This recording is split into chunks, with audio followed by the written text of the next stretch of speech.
Okay, fable followers, today we're going to do some compare and contrast.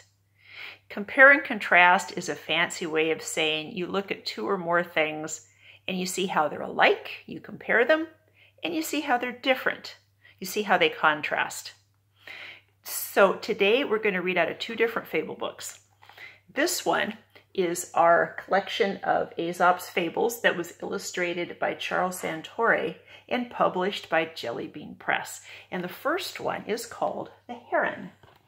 Here is our picture of a heron. And my goodness, look at all those fish jumping around him. It looks like he has a lot of choices there.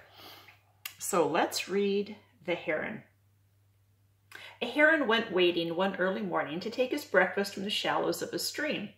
There were many fish in the water, but the stately heron thought he could find better. Such small fry is certainly not suitable fare for a heron, he remarked to himself. And as a choice young perch swam by, the heron tipped his long bill in the air and snapped, "No, sir, I certainly wouldn't open my beak for that." The sun grew higher, and all the fish left the shallows for the cool, deep middle of the stream. When the heron could find no trace of a fish left in the stream, he was very grateful to finally break his fast on a mere snail. So we'll skip the moral of that one until we get to compare and contrast.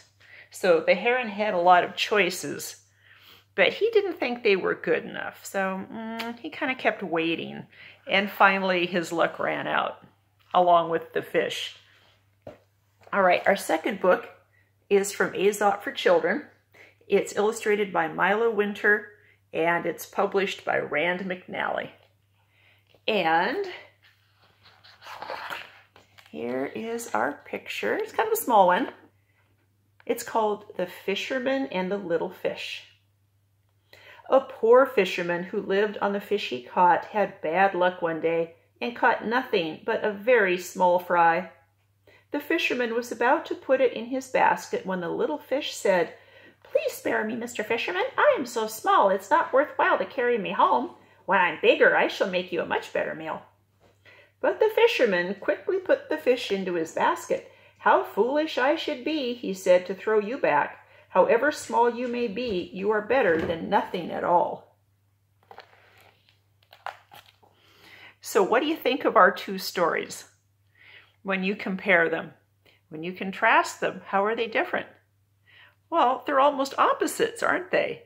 Exactly the opposite. The heron was picky and he waited until he got nothing. And the fisherman knew he better just stick with what he had right now and not wait for anything better, because something better might not come along, and then he was going to be a hungry fisherman. So that's our compare and contrast. In fables, you can find a lot of different messages, and sometimes you can find opposites. So I hope you enjoyed our compare and contrast fabling, and we will do another fable again very soon.